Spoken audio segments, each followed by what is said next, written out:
10-Minute Murder.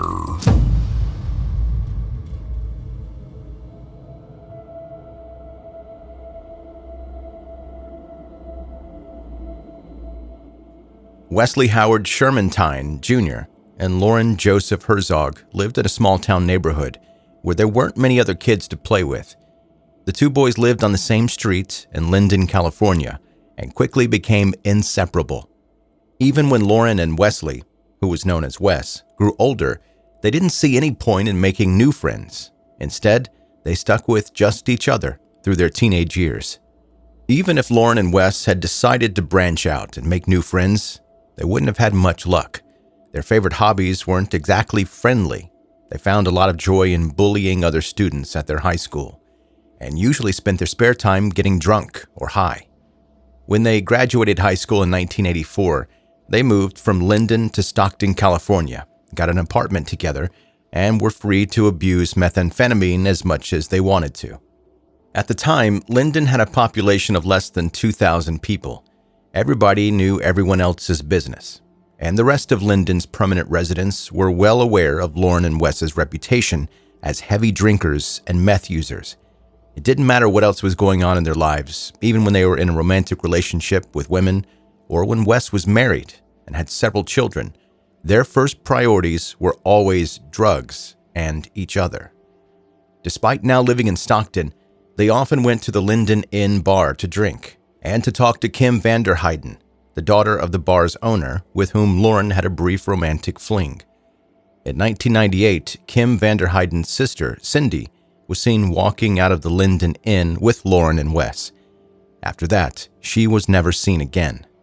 For investigators, it was like they'd been handed two suspects on a silver platter.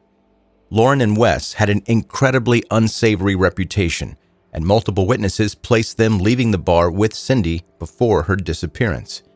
When no signs of Cindy turned up, the investigation continued into early 1999, when Wes's car was repossessed. The San Joaquin Sheriff's Department were able to search the vehicle and found human blood inside. While the blood was being tested to confirm that it belonged to Cindy, the sheriff's investigation zeroed in on Loren, who was believed to be Wes's accomplice. During extensive questioning, Loren eventually folded and started revealing Wes's criminal activities. However, he didn't just provide details about Cindy's disappearance. Instead, he began incriminating Wes in other crimes that they had never been connected to. He told investigators that, in 1994, he and Wes had been vacationing in Utah when Wes shot and killed a man that was out hunting. The San Joaquin Sheriff's Department reached out to the Utah police and asked if they had any cases that might match the details that had been revealed. As it turned out, they did. A hunter had been shot to death in 1994, and his murder remained unsolved. The Utah hunter wasn't the only murder that Loren started talking about. In September 1984, 41-year-old Henry Howell had been found dead in his parked car. The case had gone cold, and Henry's murder had been unsolved for more than a decade. According to Loren, Wes was the killer. They had driven past Henry while he was parked off the side of Highway 88, and Wes pulled over the car, shot Henry dead with his own gun, and robbed him. Almost exactly a year after Henry Howell's murder, the naked body of 24-year-old Robin Armtrout was found on a creek bank close to Linden. Loren confessed that Wes had killed Robin, too. But Loren, maybe not realizing, had not just incriminated Wes in these crimes. By admitting that he had been there at every murder and had done nothing to stop it, he also incriminated himself. In March of 1999, both Loren and Wes were arrested. Each man faced multiple murder charges. Both of their trials took place in 2001, and despite being friends for decades, both men relied on one strategy in court: blaming absolutely everything on the other one and maintaining their own innocence. Loren was found guilty of 3 out of the 5 murder counts against him and was sentenced to 78 years in prison. Meanwhile, Wes was found guilty for 4 murders, including the killing of 16-year-old Chevy Wheeler, who had disappeared after telling her friends that she was going to hang out with Wes at his cabin. The witness testimonies at Wes's trial were brutal. 5 different victims told the jury about how they had been violently sexually assaulted by him, including his own sister. One of the victims told the jury that Wes had rear-ended her car and then held a knife to her throat in an attempt to kidnap her. He managed to get her inside his vehicle, and she only escaped by jumping out of a moving car and then running for her life. Wes's ex-wife shared stories of the times that she had been violently abused by him, even when she was carrying their children. From the physical evidence against Wes and testimony after testimony proving his character, there was no doubt in the jury's mind that he could never be released. While Loren escaped with a lengthy jail sentence, Wes was sentenced to death. In 2004, all of Loren's convictions were overturned after the appeals court ruled that all but one of his confessions had been coerced. The only confession that the court believed was legitimate was for the murder of Cindy Vanderheiden, but a retrial never occurred. In exchange for a guilty plea for accessory to murder and voluntary manslaughter, Loren's sentence was reduced, and he only served 11 years in prison. Meanwhile, on death row, Wes was strategically revealing more information about his crimes. He sent his sister several letters, telling her that more bodies could be found in an old well near their hometown. The sheriff's department investigated the well, but they initially saw no need to investigate. The property owner told them that the wells had been sealed for years, long before any of Wes's and Loren's victims went missing. After Loren was briefly paroled, a local bounty hunter reached out to him, telling him that Wes was going to lead the authorities to several locations where more victims had been buried. Knowing that he would be back in prison when more bodies were located, Loren took his own life in 2012. After finding out about Loren's death, Wes sent a letter to the media, which heavily implied that Loren might have been the person who kidnapped 9-year-old Michaela Garrick in November of 1988. Katrina Rodriguez, who had witnessed the kidnapping, stated, quote, "I thought then, and I think now, Loren Herzog could be the kidnapper. I think there are features that look very much like the man. It seems like a strong lead."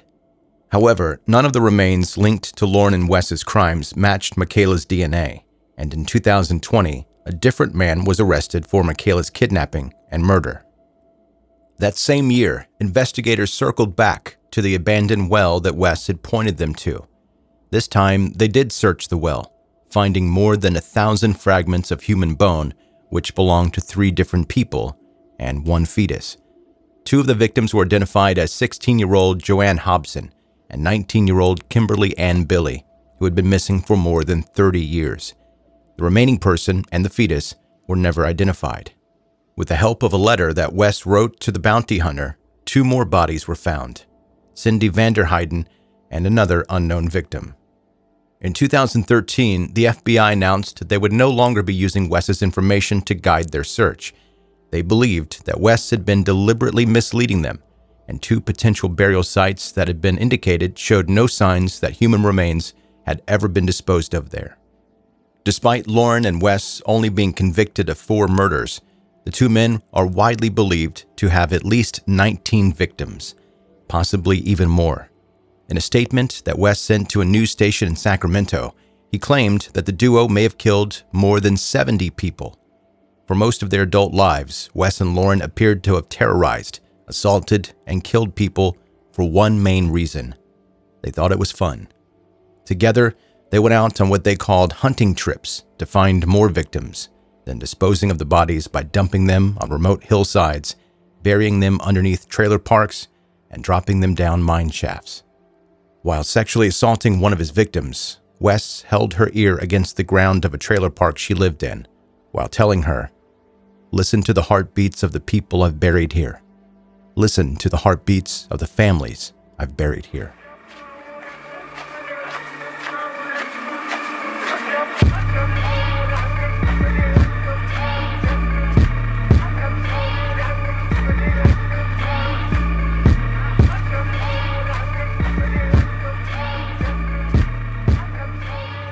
That's 10-Minute Murder for today.